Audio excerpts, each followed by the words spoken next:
Hi friends, जैसा कि आप लोगों ने थंबनेल में देख लिया होगा कि आज हम लोग बात करेंगे क्रोनिक एसिड सॉल्यूशन के प्रिपरेशन की और इसको हम कैसे स्टोर करते हैं इसके बारे में बात करेंगे। जो हमारा क्रोनिक एसिड सॉल्यूशन होता है ये मोस्ट इंपॉर्टेंट होता है लैब में, क्योंकि जो क्रोनिक एसिड सॉल्यूशन होता है उससे हम ग्लासवेयर को साफ़ करते हैं। चलिए पहले देखते हैं कि क्रोनिक एसिड सॉल्यूशन हमारा क्या होता है। Chronic acid solution is a strong clearing agent. जो क्रोनिक एसिड सॉल्यूशन होता है हमारा एक स्ट्रॉन्ग क्लियरिंग एजेंट होता है, used in laboratory to remove organic residue. हम लोग लेबोरेटरी में यूज़ करते हैं रिमूव करने के लिए ऑर्गेनिक रेसिड्यू। रेसिड्यू मीन्स कैसे, जैसे कि ग्रीस हो गए, स्ट्रेन हो गए फ्रॉम ग्लास वेयर। तो ग्लास वेयर से हम लोग साफ़ करते हैं। ग्रीस हो गया जैसे कि हमारा ऑयली होता है जो, और स्ट्रेन मतलब जो हमको दाग दिखते हैं वो होते हैं। अब बात करते हैं कि हम इसको कैसे प्रिपेयर करते हैं। तो प्रिपेयर करने के लिए हमारे पास होना चाहिए पोटेशियम डाइक्रोमेट, जो जिसका फॉर्मूला होता है K2Cr2O7, और कंसनट्रेशन सल्फ्यूरिक एसिड, इसका फॉर्मूला होता है H2SO4। तो हमको इसको प्रिपेयर करने के लिए पहले होना चाहिए पोटेशियम डाइक्रोमेट और सल्फ्यूरिक एसिड, वो भी कंसनट्रेटेड। अब आगे हम लोग बात करते हैं कि preparation of chronic acid solution. इसमें जो हमारा मटेरियल लगता है वो क्या क्या लगेगा क्रोनिक एसिड के प्रिपरेशन में, चलिए देखते हैं। पहला है पोटेशियम डाइक्रोमेट, क्रिस्टल फॉर्म में रहेगा। कंसनट्रेशन सल्फ्यूरिक एसिड हमारा हो गया। तीसरा हमारा है डिस्टिल वाटर हो जाएगा। और चौथा हमारा ग्लास बीकर हो जाएगा और ग्लास रोड हो जाएगा।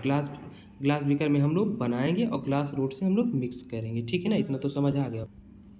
अब हम लोग आगे बात करते हैं, जैसे कि इसको हम समझेंगे एक मतलब एकदम क्लियर कैसे बनाते हैं ताकि आप लोगों को कभी भी प्रॉब्लम ना हो। क्रोनिक एसिड जो हमारा होता है H2CR4 होता है, जो कि हमारा होता है स्टेबल फॉर्म में अवेलेबल नहीं होता है, ठीक है ना। किसकी बात कर रहे हैं, क्रोमिक एसिड की। उसके बाद इसलिए उसको इन सीटू रिएक्शन में बनाया जाता है। जो हमको क्रोनिक एसिड का प्रिपरेशन करना होता है वो हमको स्टेबल फॉर्म में अवेलेबल नहीं होता है, उसको बनाने के लिए इन सीटू रिएक्शन करते हैं, ठीक है। अब उसके लिए हम क्या लेते हैं, पोटेशियम डाइकार्बोनेट लेंगे, उसके बाद सल्फ्यूरिक एसिड लेते हैं, उसको हम लोग उसकी रिएक्शन करवाते हैं, तब हमारा क्रोनिक एसिड बनता है। चलिए इसको हम अच्छे से आपको समझाते हैं। चलिए इसका पहले हम प्रोसीजर बता देते हैं, उसके बाद हम बताएंगे क्या डिफरेंस है पोटेशियम डाइकार्बोनेट और क्रोमिक एसिड में, इस सब के बारे में आपको बताते हैं, ठीक है। तो चलिए बताते हैं। स्टेप पहला है 10 to 20 ग्राम पोटेशियम कार्बोनेट ले लेंगे, ठीक है। उसके बाद क्या करेंगे, इसको 100 ml डिस्टिल वाटर में डिज़ोल्व कर देंगे, ठीक है। ये हमारा बनता है डाई क्रोमेट सोल्यूशन, ठीक है। अब यहाँ पे आप सोच रहे होंगे पोटेशियम डाइक्रोमेट और ड्राई क्रोमेट सोल्यूशन में क्या डिफरेंस है। अभी हम आपको इसको अच्छे से एक्सप्लेन कर दे रहे हैं, ठीक है ना। सबसे पहले हम इसको इतना करते हैं, तीसरे में आ जाते हैं। अब इसमें स्लोली कंसनट्रेशन H2SO4 ऐड कर देंगे। हम लोग H2SO4 को इसमें ऐड करते हैं केयरफुली, ठीक है। उसके बाद मिक्स करते रहेंगे और उसमें हमारा हीट जनरेट होती रहेगी, ठीक है। देन इसके बाद में फोर्थ स्टेप में हमारा आ जाते हैं क्या, सॉल्यूशन का कलर जो हमारा है ऑरेंज से डार्क रेडिश हो जाएगा, ठीक है। जो सॉल्यूशन का कलर है वो हमारा डार्क रेडिश हो जाएगा, ठीक है। और जो हमारा डार्क रेडिश हो जाता है तो यही हमारा होता है क्रोमिक एसिड सॉल्यूशन, ठीक है। इतना आपको समझ आ गया। अब आपको हम बताएंगे इसमें कि पोटेशियम डाइकार्बोनेट और डाइक्रोमेट सॉल्यूशन में क्या डिफरेंस होता है। चलिए हम लोग देखेंगे कि डिफरेंस क्या होता है, ठीक है। पोटेशियम डाइक्रोमेट में और डाइक्रोमेट सॉल्यूशन में ज़्यादा कोई डिफरेंस नहीं होता। चलिए बात करते हैं, जैसे कि फॉर्म की बात करते हैं, मतलब किस फॉर्म में अवेलेबल होता है। पहला नंबर पोटेशियम डाइक्रोमेट जो होता है वो हमारा सॉलिड फॉर्म में होता है, पाउडर फॉर्म में भी हो सकता है। और डाइक्रोमेट सॉल्यूशन जो होता है वो लिक्विड फॉर्म में होता है, ठीक है।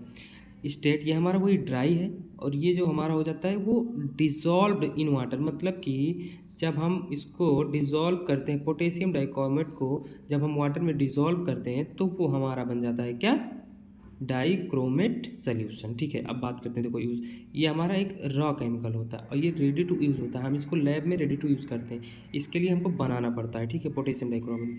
जैसे कि एग्जांपल से समझते हैं, हमारा पोटेशियम डाइक्रोमेट का फार्मूला जो होता है K2Cr2O7 होता है, ठीक है। और डाइक्रोमेट सॉल्यूशन का जो फार्मूला होता है K2Cr2O7 होता है। और जब वाटर में मिक्स कर देते हैं तो यही हो जाता है हमारा। कहने का मतलब पोटेशियम डाइक्रोमेट और डाइक्रोमेट सॉल्यूशन दोनों एक ही है, बस डिफरेंस इतना है कि जब पोटेशियम डाइक्रोमेट सॉल्यूशन में वाटर को मिला देते हैं तो वो हमारा बन जाता है डाइक्रोमेट सॉल्यूशन, ठीक है।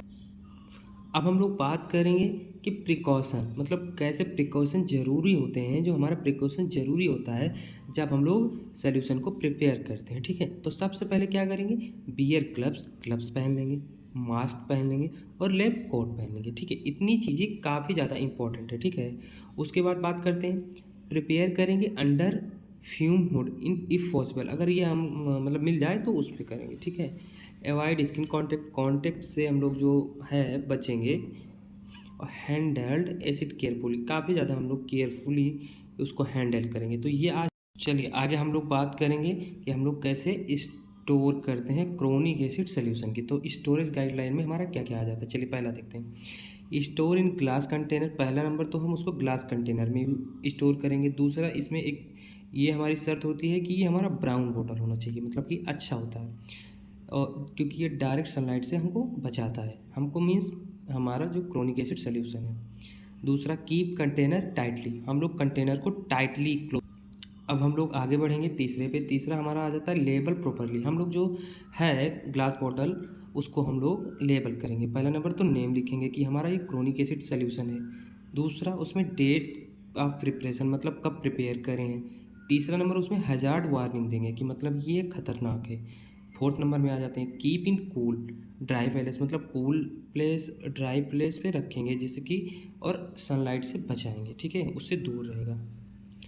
पाँचवें में आ जाते हैं store away from organic chemical and reducing agent. ठीक है, हम लोग स्टोर करेंगे कहाँ, away from organic chemical and reducing agent. तो ये रहा आज का हमारा वीडियो। अब आगे आपको कोई प्रॉब्लम होती है तो उसके लिए कमेंट कर दीजिएगा, और मिलते हैं एक नए वीडियो में। Thanks for watching friends.